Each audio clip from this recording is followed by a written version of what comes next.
Good morning, everybody.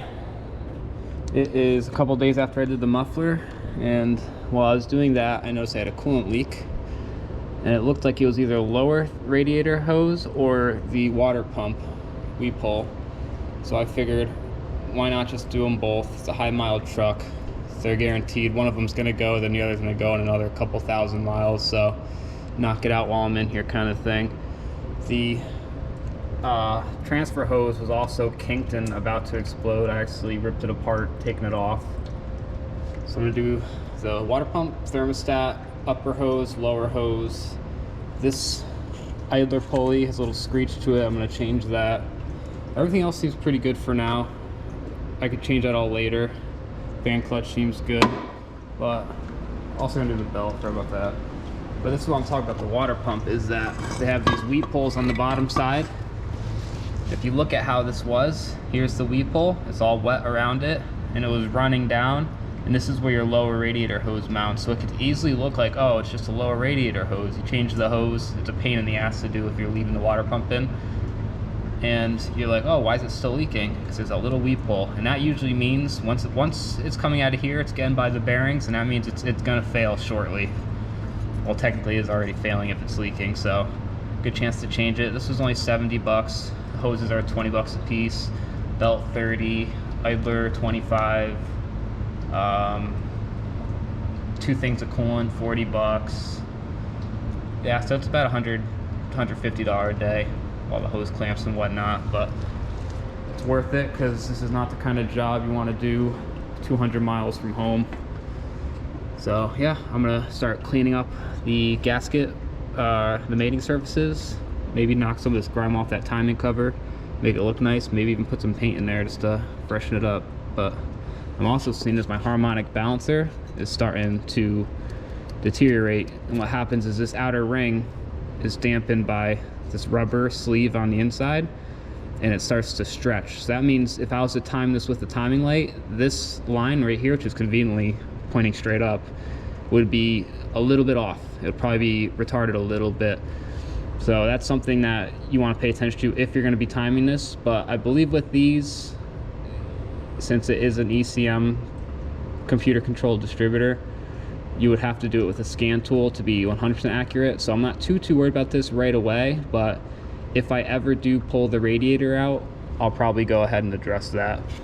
The reason why pulling the radiator out is probably the way to do it is because to fit a puller in there, get the harmonic balancer off and whatnot, you need a lot of room, and I don't feel like putting a hole through a radiator if I don't have to today. Who knows, maybe the radiator will pop in a couple hundred miles. Alright, so these surfaces are cleaned up. They look a little stained, but that's normal from a gasket sitting on them for years. Just scraping with a razor blade. I'm not gonna actually clean all this because I don't feel like doing it. It's gonna take forever, and this is an old tired engine anyway, so we'll leave it dirty. I'm gonna wait for the parts to be ready to be picked up, and then we'll get it back together. Alright, it's a couple hours later. Got an assortment of hose clamps, the idler pulley, thermostat gasket, water pump gaskets, 3/4 heater hose to recreate that bypass hose, 3 gallons of antifreeze universal because it's easier, upper lower radiator hose, and a cert belt. So let's start getting this in. I need to swap this barb fitting and that pipe plug onto the new water pump. This doesn't come with them. I'm gonna give it a quick rattle can job. That way it doesn't look like I pulled it out of a junkyard in 3 weeks when it finally rusts over. While that's driving, we'll start doing the idler pulley.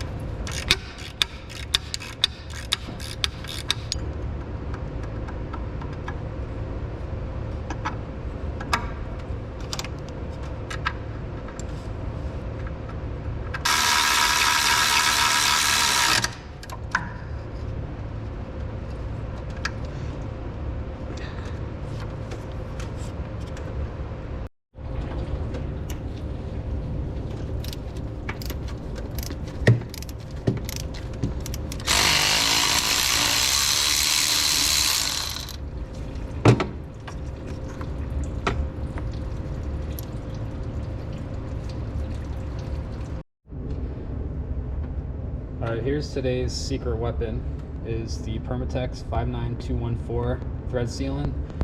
Now I really like this stuff, and mostly honestly because it smells really fucking good. The thread sealant that came out of the came on the bolts that was taken out of the water pump smelled horrific. It smelled like, honestly, like Satan was making cheese. So this stuff, it comes out real nice, really easy to work with, and it smells like a weird kind of chemically Fruit Loop kind of scent. Hard to describe, but every time I use it, I'm happy. You know, it's just that one of those good kind of fucking smells. So let's put a decent amount on this, only because I don't really want to do this twice. And then we'll stick this on where it goes. I had to make a gasket because I forgot to get the housing gasket, but I got the thermostat gasket. Now, one thing that's weird to me that GM did is they used the water pump neck studs to ground random things. I'm guessing like the AC compressor and whatever else they had to, which I think is kind of cheesy because there's so many other stud opportunities. Like there's a stud right there, obviously it's busy, but you get the point. They could have drilled and tapped anywhere on this thing, or even use just the standard small block Chevy extra threaded bosses that they have around on the engine and stuff that hasn't been used to ground stuff. They could have even ran it to the firewall if they wanted to redesign the harness a little bit. So it's just, I don't know, it just looks like aftermarket, even though it's probably not. Actually, I don't even really know, but I doubt it. It looks like it's standard, but still, I feel like they could have done somewhere else. Okay, so it's time for the water pump to go back in. When you do these on small block Chevys and big block Chevys, you have to put thread sealant on the bolts that mount it to the block because they go through water jackets. Now also, I'm not, on this 454, all the bolts are the same length, but I know on other water pumps, sometimes one side is shorter length bolts than the other, so you want to pay attention when you remove them, which side they go on. So for now, I got my gaskets hanging off 2 bolts with sealant on. I'm going to get those started, put some sealant on these, get them started, make sure my gaskets are not off center and actually the bolt hole goes through the bolt hole, and then get it all bolted back up. I'm not using RTV. You shouldn't have to use RTV on water pumps as long as your mating surfaces are nice and clean and dry. It should just be a dry fit. All right, we got the water pump on and tightened. I made the bypass hose, all new hose clamps. The old one had a kink in it, and this one's nice and straight, so that should be a lot better than what it was. Now let's get to that lower radiator hose. So if you look at this older radiator hose, it has this guard on it, which we are going to transfer to the new one, but also, if you look in there carefully, there's a spring. And what that spring does is it keeps the radiator hose from sucking flat when the water pump's pulling, obviously making its suction from the radiator. So we got to also transfer that into this one as well. Here's a better look at that spring. So it's going to be a pain, but we got to slide this into this hose. I might spray a little lube or some coolant in there just to make it a little easier to go in. So what I ended up doing was I used this zip tie as a snake, and I attached it to the front of the spring, and I used the zip tie to pull while I was also pushing the hose in the other side just to kind of make that spring go in there nice. And now it's sitting just like it was in the old one. You also want to make sure that it's definitely not protruding past the hose on the water pump side, because the last thing you want is that spring to get caught in the water pump impeller. All right, it's all back together. I burped out all the air pockets. Thermostat opened a bunch. It stayed under like 180. Has a 195-degree thermostat in there, so it's pretty good. Somewhere around there. You can't really trust those dash gauges that much. Who knows what it was really at, but not a single leak. I don't know if you can see, but that's where the water pump meets the block on this side, nice and dry. Come over to this side, same deal, nice and dry.